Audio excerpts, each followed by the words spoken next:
seperti itu, supaya betul-betul manfaat ilmu yang kita dapatkan. Harapannya seperti itu. Allahu a'lam bishawab. Teman-teman yang dirahmati oleh Allah Subhanahu wa taala, berikutnya kita akan mengkaji permasalahan berikutnya, yakni bab berikutnya yang berkaitan dengan masalah suntik atau infus, ya.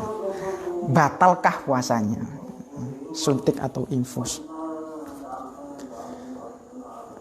Perlu diketahui dulu bahwa Syekh Yusuf Al-Qaradawi di dalam kitabnya Fatawi Mu'asyirah, beliau disebut menyebutkan bahwa suntik infus ini adalah sesuatu yang baru, sesuatu yang tidak ditemukan pada zaman Nabi, pada zaman sahabat, tabi'in ataupun ulama-ulama salaf, ulama-ulama mutaqaddimin.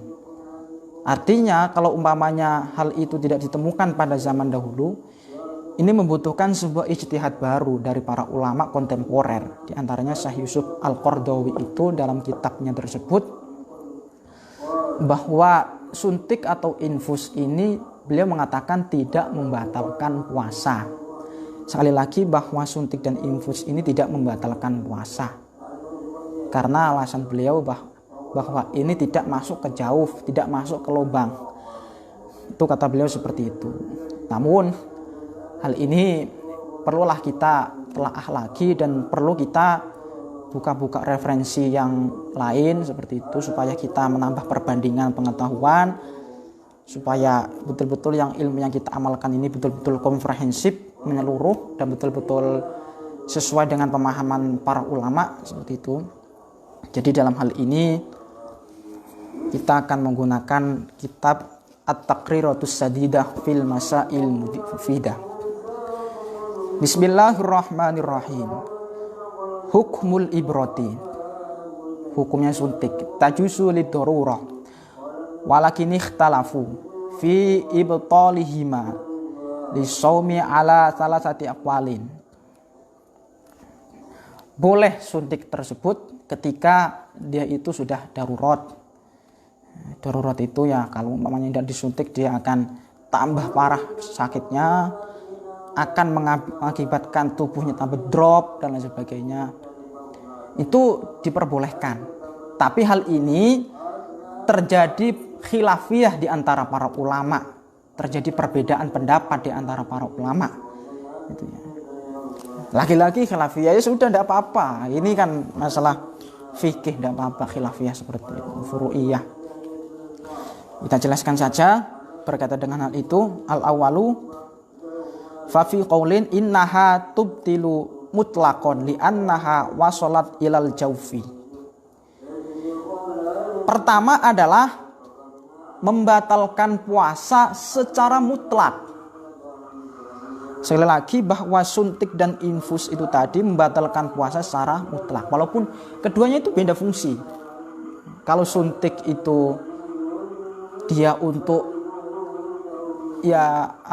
untuk menyembuhkan sebuah penyakit seperti itu. Tapi kalau infus itu seperti halnya menambah stamina seperti halnya dia itu menambah kekuatan energi, tapi dia tidak kenyang. Itu infus. Jadi sedikit ada perbedaan dua hal itu. Tapi berkaitan dengan hal ini kita alhamdulillah sudah dirumuskan oleh para ulama, tinggal kita baca-baca kitabnya saja. Jadi yang pertama adalah mutlak membatalkan puasa suntik dan infus tersebut karena hal itu sampai kepada jauh rongga-rongga, sampai kepada rongga, sampai kepada perut. Suntik itu, infus itu sampai bisa menyegarkan tubuh. Itu yang pertama seperti itu. Pendapat yang kedua, asani wa fi qaulin innaha la tubdilu mutlaqan li annaha wasalat ilal jawfi min ghairi manfadin maftuhin. Pendapat yang nomor dua adalah tidak membatalkan puasa secara mutlak. Kenapa? Karena hal itu wasalat ilal jawfi min ghairi manfaatin maftuhin. Iya, hal itu sampai kepada jauh, tapi dengan jalan yang tidak terbuka, min ghairi manfaatin, saluran yang tidak terbuka. Saluran yang terbuka itu kalau di situ 2 lubang telinga, 2 lubang hidung, 2 lubang kemaluan, 1 lubang mulut. Itu tidak melalui jalan itu. Jadi alasan ini bahwa hal ini tidak membatalkan puasa karena tidak melalui lubang-lubang tersebut, maka hal ini tidak membatalkan puasa. Min ghairi manfaatin maftuhin. Nomor 3 sekarang, wa qaulin fihi tafsilun. Ini ditafsil ya, dirincikan. Wa huwa al-ashah idza kanas mugaddayatan fatubtilu shauma wa idza kanas ghaira mugaddiyatin fananduru. Ketika suntik atau infus itu ya, terdapat sesuatu yang bisa menyegarkan tubuh, sesuatu yang bergizi dan membuat energi tubuh bertambah, ya, maka hal itu membatalkan. Tetapi ketika hal itu tidak bertambah energi tubuh dan lain sebagainya, tidak mengapa. Tetapi itu tadi, tidak mengapanya tadi, tetap melihat beberapa persyaratan lagi nih.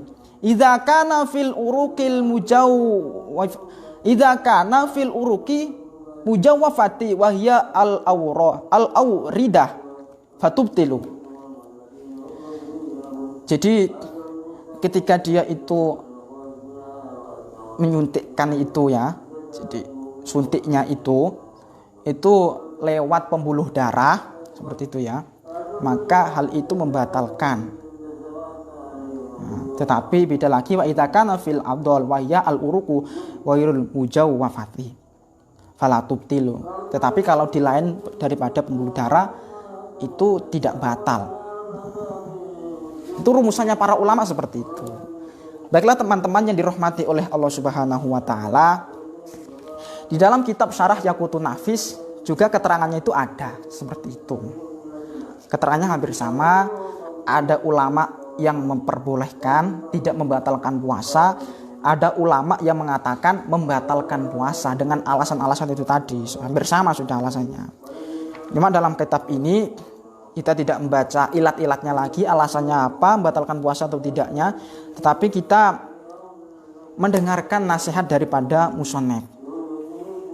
Jadi musannaf ini berkata bahwa ketika terjadi khilafiyah antara para ulama tersebut, maka dalam hal ini fa'ini torro ila hukni ibrotin naharon wa huwa shaimun alaihi ayyaqdiya. Katanya beliau, wa ala shaimi ayyahtato fa'ini torro ila hukni ibrotin naharon wa huwa shaimun alaihi ayyaqdiya. Hendaknya bagi orang-orang yang berpuasa itu ikhtiyatlah, ikhtiyat menghati-hati. Ketika dia itu sudah tidak dalam keadaan darurat, sudah bisa ditunda lah istilahnya ya, nanti sudah habis maghrib bisa lah, atau dia nanti habis tarawih bisa nanti suntiknya, itu kata beliau tundahlah, itu baik, itu lebih menghati-hati, lebih ikhtiyat. Jadi seperti itu. Bahkan musannaf menganjurkan bahwa ketika dia itu terlanjur membatalkan, dia itu tidak terlalu payah, halai ayak dia mengkodok lah. Jadi mengkodok, itu nasihat musannaf seperti itu. Saya setuju sekali dengan musannaf ini bahwa ketika hal itu masih bisa ditunda, penyakitnya masih ringan, suntiknya itu infusnya masih bisa ditunda, ya ditunda setelah buka. Sekali lagi ini adalah sebagai lihurmati syahri Ramadan, untuk menghormati bulan Ramadan, bulan yang agung, bulan yang sangat mulia. Bukan berarti agama Islam ini mempersulit, bukan. Tetapi supaya kita itu betul-betul berhati-hati dalam beragama, tentunya dalam hal-hal hukum fikih seperti ini. Tetapi umpamanya kita sudah sakit yang bisa dikatakan parah, harus suntik, harus infus, Kalau udah infus nanti tenaganya berkurang, dia akan semakin parah, tidak apa-apa, sudah, tidak apa-apa, silakan. Maka dia menggunakan pendapat ulama yang pertama tadi, tidak apa-apa. Teman-teman yang dirahmati oleh Allah Subhanahu